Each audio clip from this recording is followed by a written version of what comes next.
Hey, what's up everybody? Welcome back to my shop.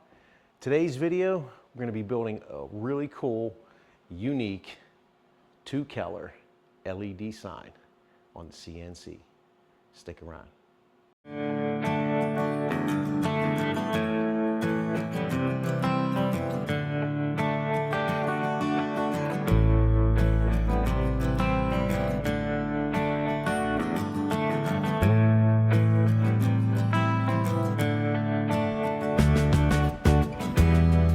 Okay, so like I said, this project is unique. It's a gift from my nephew, John. He's a mechanic. He's always helping everyone in the family out. His grandmother, his grandfather, you name it. He's always working on someone's car. This project is going to be broken down into several steps. We're going to machine some acrylic. We're going to machine some wood. It's kind of a complicated design. I've never seen anything like it before. Kind of dreamed it up, just been working on it for a while. And it'll become obvious as we go along. I'll explain as we go along, but we're going to start with the acrylic. We're going to engrave it, machine it, and check it out. We're going to get to it.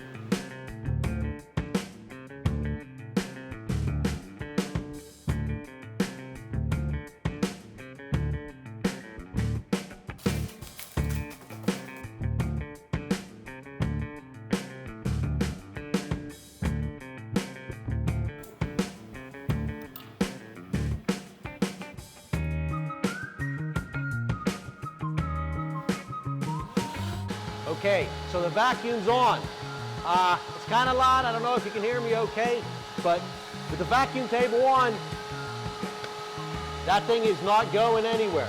So there's a 30-degree V-bit in there. That's going to engrave the very fine detail lettering. It's small, there's not much of it, but that's the first step. So right now I just set the Z-axis, height of the machine, and then we can run the program.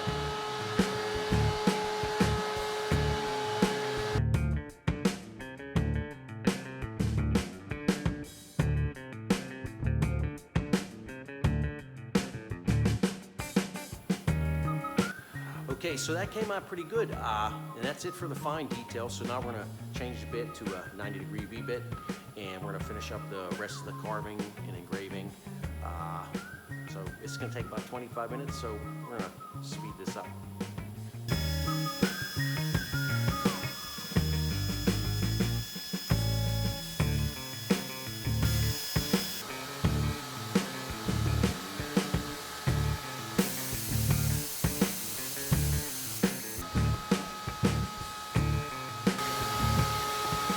Problems with that Z-axis tool set gizmo once in a while. So I usually, when that happens, I have to set the Z visually, to bring the tooltip down to just touch the surface of the material. It happens.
So that's it for the engraving. Now we got to drill some holes. They're actually not going to be in this piece. They're going to be in this piece, but it's in a waste piece. and it's gonna be actually so we can hold the thing down to the table when we do the gear tooth and cutouts for the actual ring signs. And we're not gonna count on the vacuum holding these down. It probably will, but we just don't want to take chances because vacuum's all about surface area. And there's a chance that when it's cutting those gear teeth, which you'll be seeing shortly, that it could kick loose, and there's too much invested in this right now to take that chance. So I'm gonna drill these holes, screw this down, and then we're gonna actually do the profiles and cut the pieces out.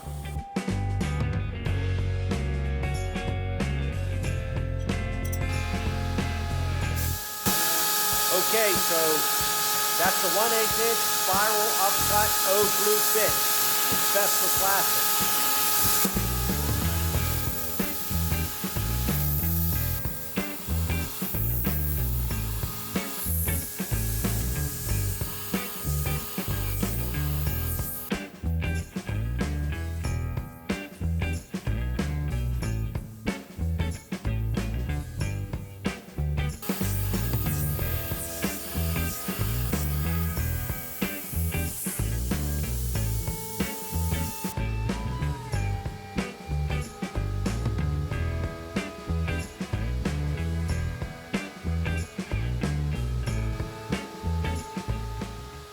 Screwed down to the table now, and added insurance to make sure nothing kicks loose when I machine the outer profile, which we're doing right now.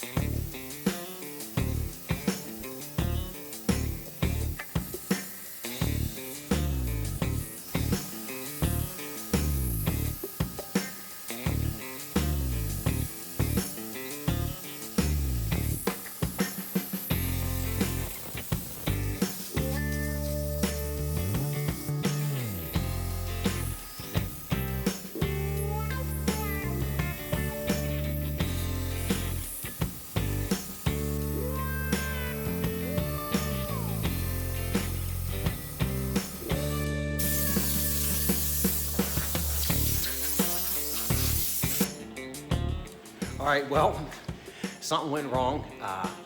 Screwed up, I think, again. I machined the one inner ring when I set the tool depth or tool path parameter for which side of the line to go on. I went on the wrong side of the line. I don't think it's a big deal. I think it's still gonna work. It's the inner circle still gonna be covered by that wood trim ring. My alignment pins, you may have noticed in that one close-up that they're like half cut out. But they should still work to index that and put it in position. So I think it's gonna be all right. Let's get this thing off the table and see what it looks like.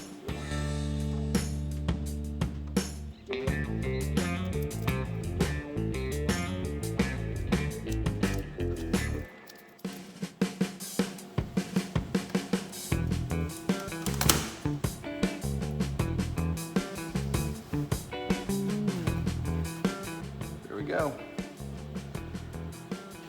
You might be able to see what I mean right now about the trim ring. This hole should be very similar to this hole. This cut should be in this way, and there should be more material left on this inner ring. But it should be fine. Anyway, these are tabs that hold the piece together. That's like a standard thing to do when you're profile cutting parts out. You just cut them out with a utility knife, and we're gonna have two separate pieces. This inner circle, the outer ring, and this middle section right now with the holes is actually scrap. We're not gonna use that. That's where the LED lights are gonna go. So let me get that cut out and we'll move on to the next step. Oh, by the way, you actually view it from this side. If you're wondering why the text was cutting backwards, yeah, you do that because it gives it more clarity, has more depth. Okay, well, the utility knife didn't work to cut the tabs out, so I gotta do it with a hacksaw blade.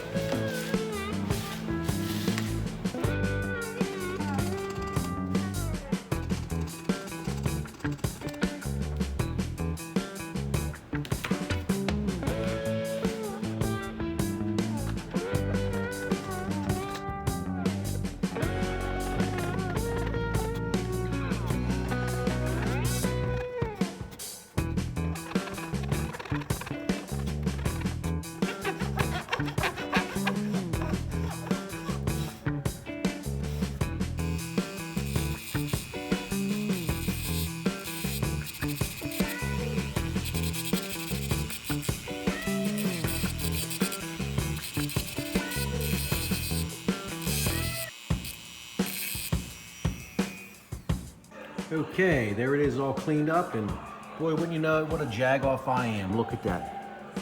I was cleaning the burr off that inside edge and I put a scratch in it. Well, I'm just gonna have to polish that out of there.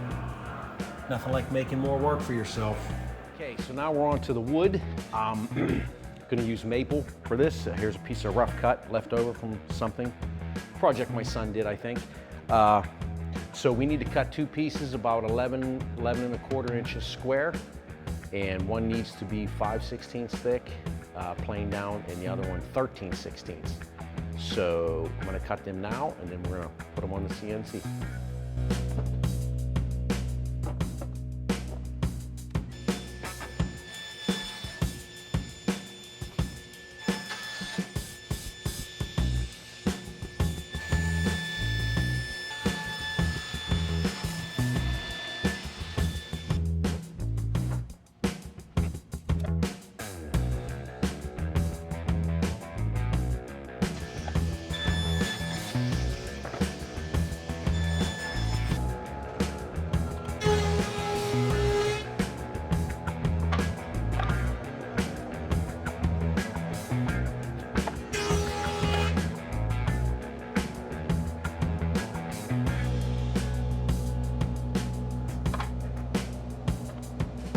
It's not perfect,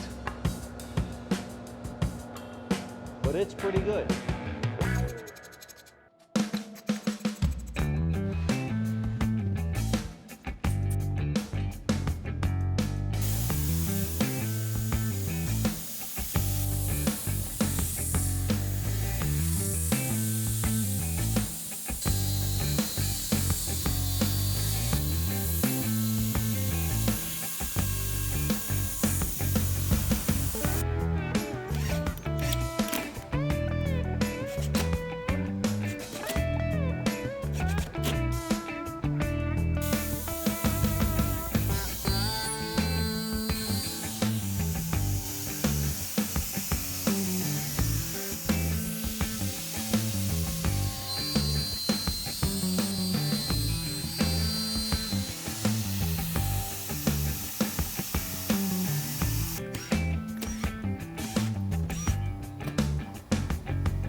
Okay, so you may have noticed these last holes didn't go all the way through the workpiece, and they're supposed to, but with this cutter, it can only cut a ½ inch deep, so I have to hand drill those the rest of the way through. And then I have to screw this down to the table, and then I can cut out the profile and free the piece up.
Okay, so the inside ring profile is done. So this parts can come off.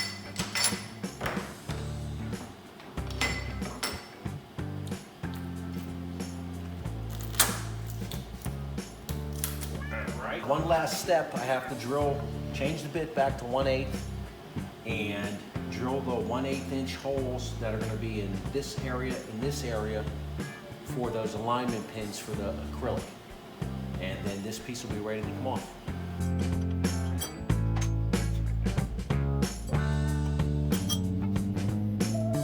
Okay, I know this may seem odd because I had the 1/4 inch bit in, then put the 1/8 inch bit in, then put the 1/4 inch bit in, and the 1/8 inch bit back in.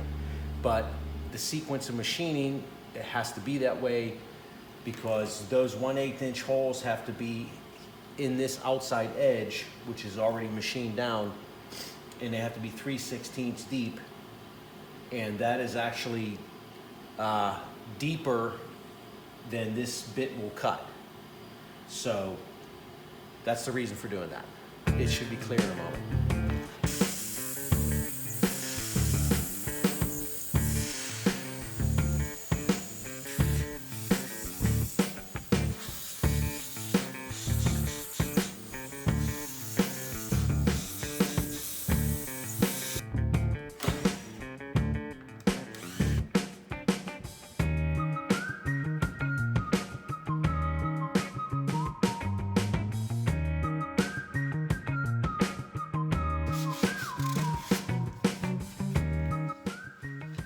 Okay, sanding's done. Now it's time to tap these 12 inside holes with a 1032 tap.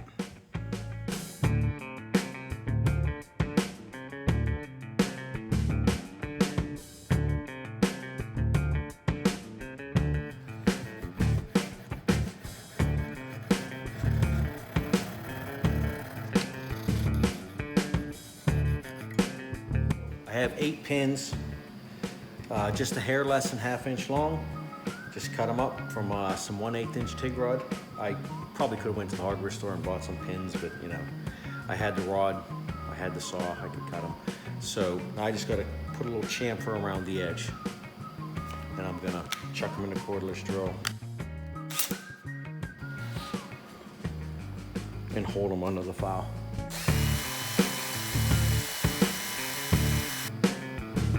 Chamfered. So let me show you how this thing goes together.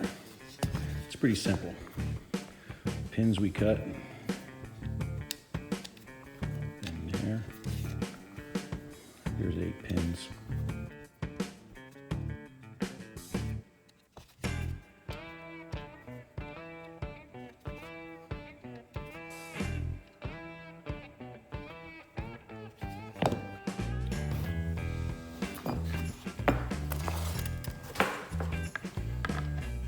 Acrylic outer ring drops right on those 4 pins, keeps it right in place.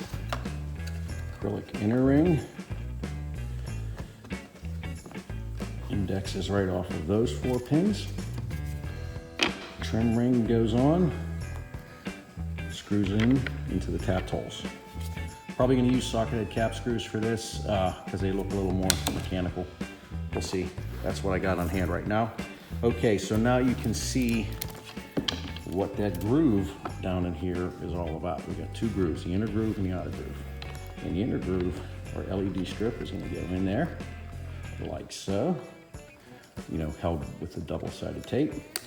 We will pop a couple of holes, probably at the bottom, no, I'm sorry, at the top, because that's how I'm going to mount it. We're going to pop a couple of holes here and here for the wires to exit out the back. Okay, so this will go on the inside, like so. And the outer tape, which is going to be a different color, LED light that is going to go in the groove fast like that, shining outwards. So the effect is going to be this outer ring will be illuminated by this outer LED strip, which I'm planning on using white. And the inner one will be illuminated by a green LED strip. So we're going to have 2 colors. The light will be blocked by this solid ring here. So there shouldn't be any blending of the colors. Hopefully it's gonna all work. You know, we're gonna have green on the inside, white on the outside. You know, this trim ring covers the whole shebang up. Okay, and we're gonna stain that, I don't know. I did a couple sample colors, we'll see which one. I'll ask a couple people, my wife, my son, see what they think. I think the darker might look better. Okay, so that's basically it in a nutshell. Let me just give you, show you how we, let's get that lined up,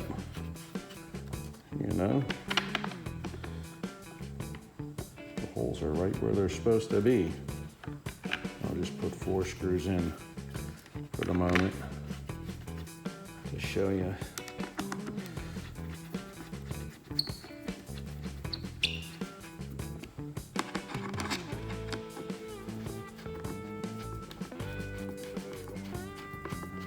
And the threads in the maple are holding really, really well. These screws feel tight. And since they just have to be tight enough, I don't think there's gonna be any problem. Normally you thread wood, you have these bigger, deeper threads. They even make special taps for wood, but in hardwood, they'll hold threads fine like this as well, especially if you're not going in and out a lot. And this shouldn't be like that. So there we go, there's the whole deal. There's from the back, okay? So this is gonna be mounted to a wall. Let's give you a quick overview of that. What we're doing is, I kind of went and cut these parts off camera because I couldn't make up my mind what to do exactly. So I was just working with what I had on hand. This is a flange left over from some kind of a ceiling light fixture, and standard. This is lamp nipple pipe. It's like 1/8 pipe thread, but no taper to it, and the nuts. So essentially, this goes on like that. That's actually threaded, but that's not all that great of threads. And we got a clamping nut back here. Okay, this can be a little loose because I'm going to show you. I'm going to slide a sleeve, fits right over that. Okay, so that's really just keeping that centered. Okay, and then this little cat channel bracket I made, okay, out of some aluminum, a little bit of aluminum I had. That's going to screw on there like that.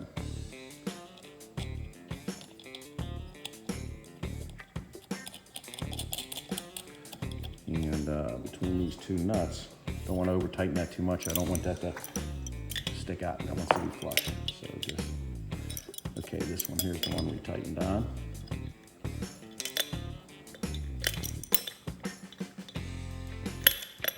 Whoop.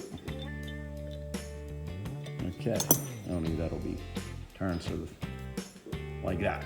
Okay, so this is going to stand this off the wall like this. It's going to mount.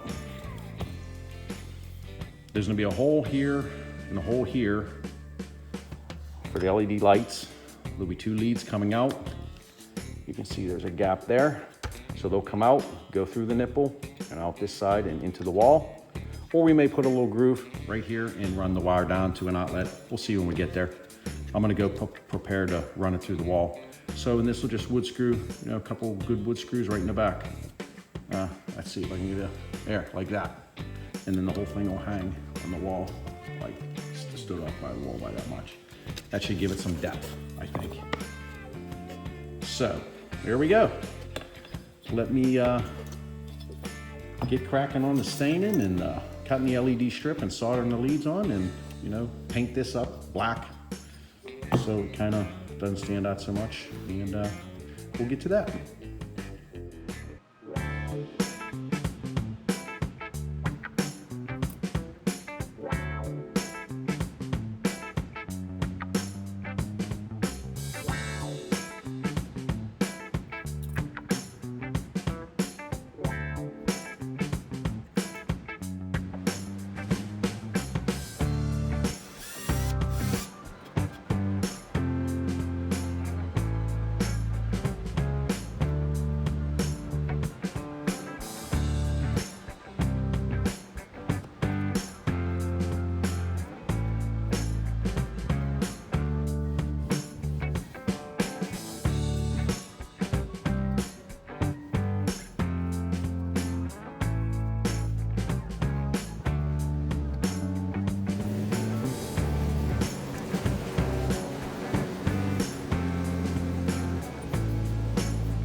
unfortunately, there's two sizes. Yeah, When you you get the got the small real ones, little you got tiny that one. little tiny bit, and you get the big one. And sometimes I just mix and match with whatever I'm doing. So any project I'm working on, I got